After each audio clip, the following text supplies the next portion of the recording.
Deus merece o melhor de cada um de nós, não é isso? Ele merece o que a gente pode oferecer de melhor. Fabiano, vem para cá. Fabiano tem um testemunho. Por favor, já esteja aqui com a gente.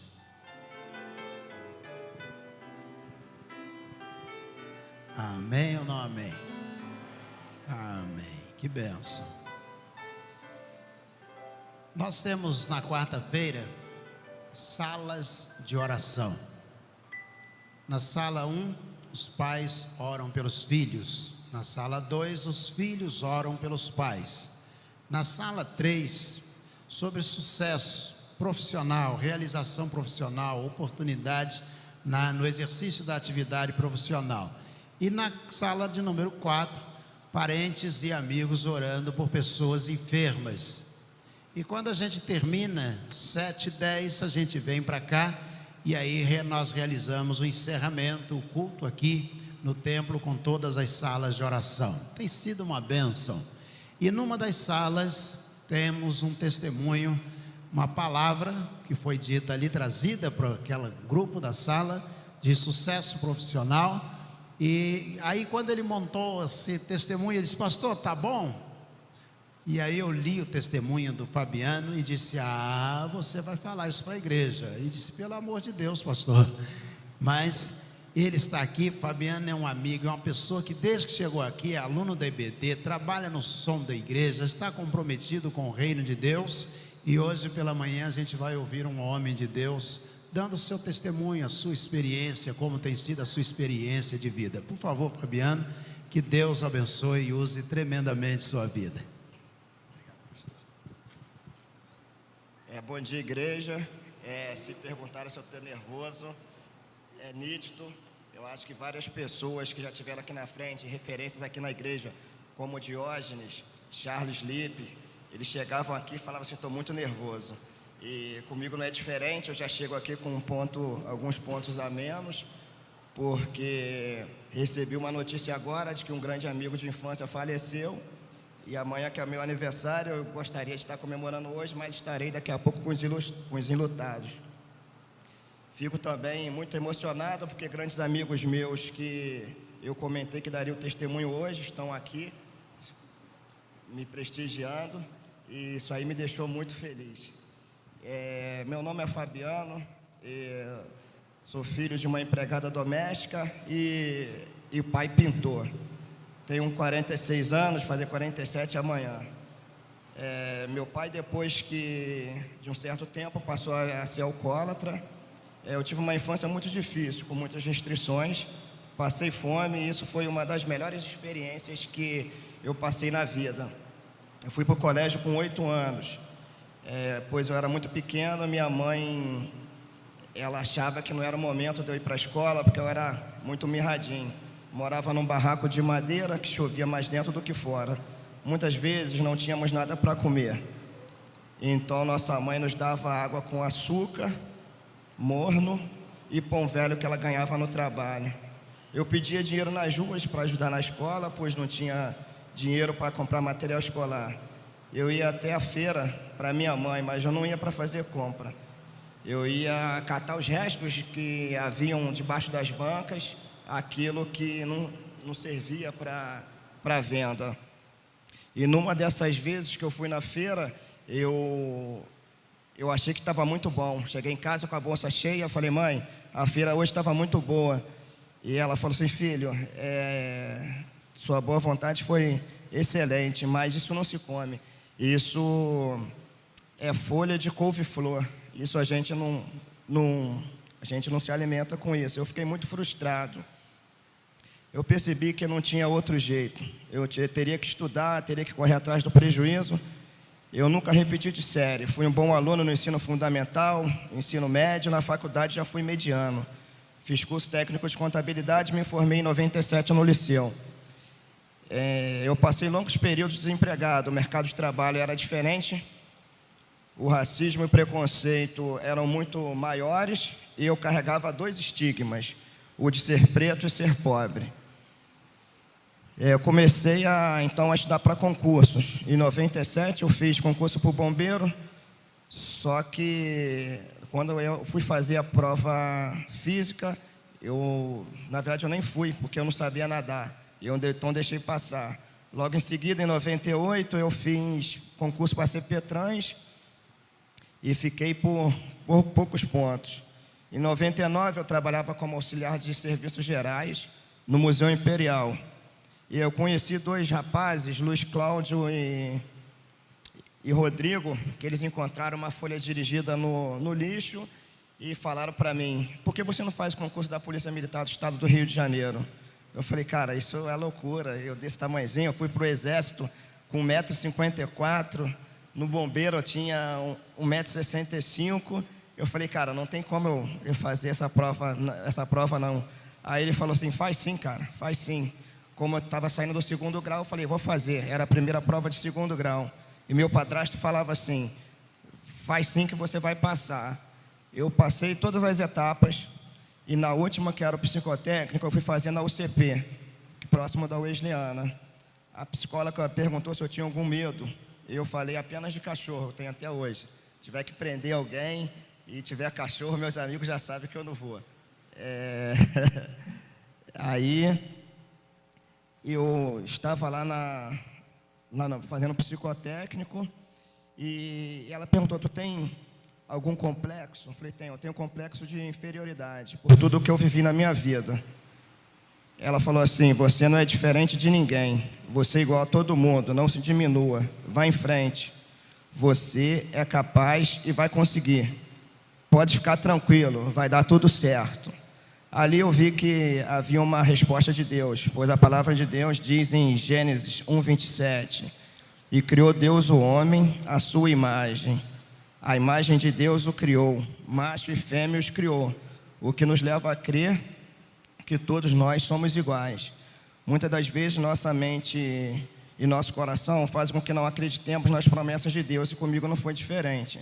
Duvidei, mas de qualquer forma eu comecei a achar que dava.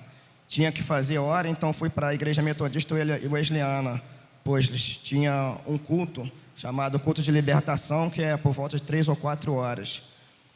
Quando eu saí da UCP, eu falei com Deus: estou aqui, passei todas as etapas, se for da sua vontade, me dá esse emprego.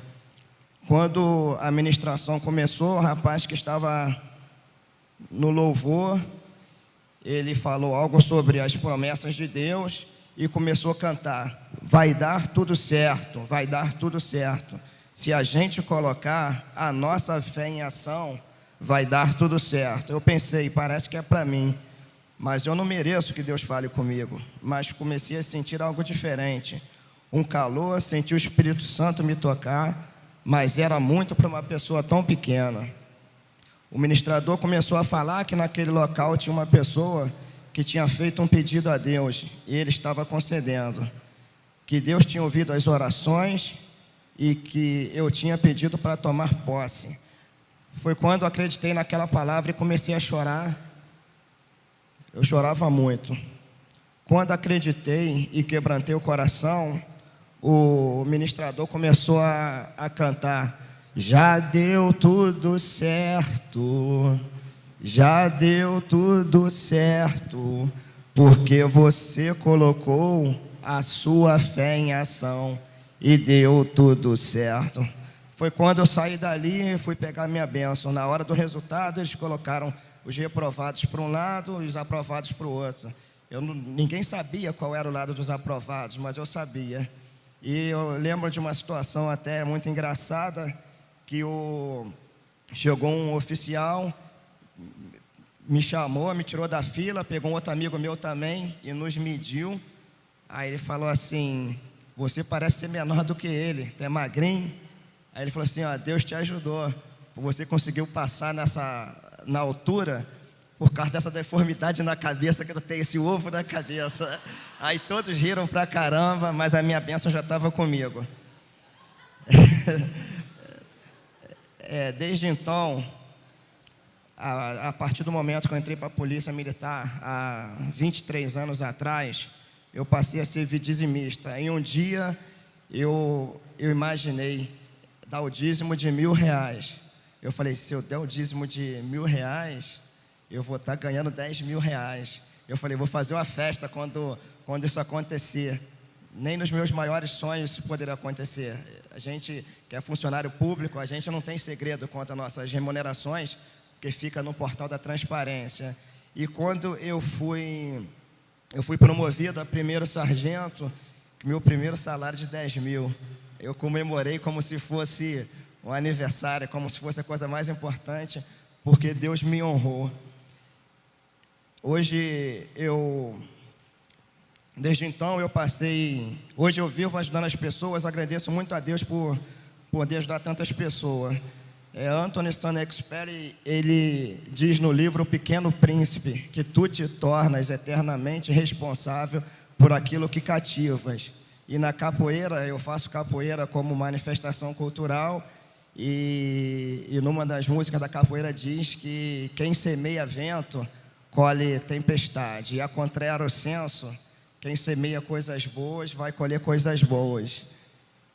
Eu vejo que é uma grande verdade, porque se eu não acreditasse no meu potencial, e principalmente nas promessas de Deus, eu estaria em condições de miséria. Hoje eu sou formado em Direito, estudei com o pastor Celso, mas como eu não estudei em São João de Meriti, não tive a base que ele teve lá no Jardim 1, então eu não sei muita coisa de Direito, não.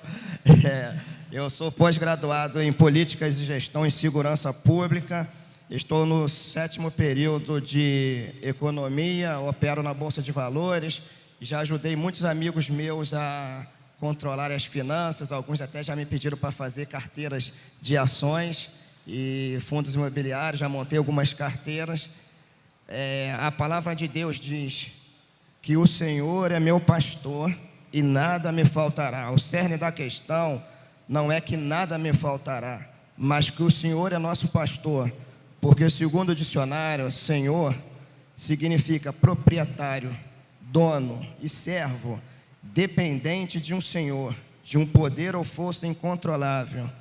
Pastor na Bíblia, aquele que cuida dos seus filhos. Deus tem todo o poder, Ele controla nossas vidas, Ele nos dá aquilo que Ele realmente deseja e o que é melhor para nós, pois estamos no lugar que Ele quer que estejamos. Não importa o momento que cada um está passando, não precisamos nos preocupar, apenas acreditar, pois somos dependentes de Deus e Ele, como nosso pastor, cuida de nós. Tudo que nós temos pertence a Ele. Usaremos enquanto estivermos aqui na terra, depois passará para outra pessoa, até aquele que cuida de nós nos chamar de volta. O pecado, ele entrou no mundo por Adão e Eva. Adão fraquejou no paraíso, mas Jesus venceu no deserto, na escuridão da cruz. Então o lugar e as circunstâncias não determinam quem você vai ser.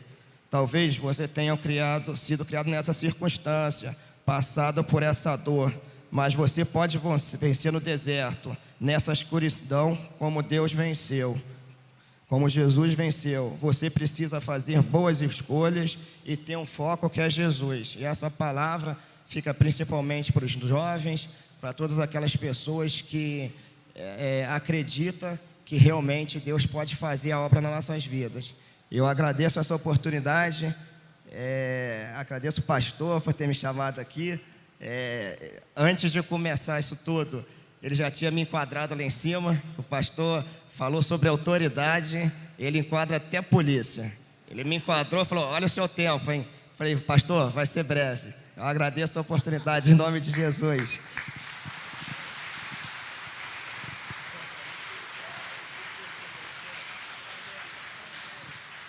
Amém ou não amém? Amém, amém. Que maravilha. Que Deus abençoe Fabiano. Tem alguns amigos dele aqui, algumas pessoas que vieram convidadas por ele. Eu posso identificá-las? Se puder, fique de pé. Você que é amigo do Fabiano está aqui. Tem ali uma família ali em cima. Tem mais alguém que veio com o Fabiano para ouvir esse testemunho? Fica de pé também. Lá em cima, aqui embaixo também. Parabéns, obrigado pelas presenças de vocês, que Deus abençoe tremendamente cada um de vocês. Muito bom receber vocês aqui, muito obrigado, podem sentar. Que bênção, Fabiano se tornou colega de faculdade, tivemos a oportunidade de conversar ali, tem estado aqui com a gente. Que bênção de Deus. Bênção mesmo, viu, Fabiano? Que continue sendo essa pessoa abençoada para a honra e glória de Jesus.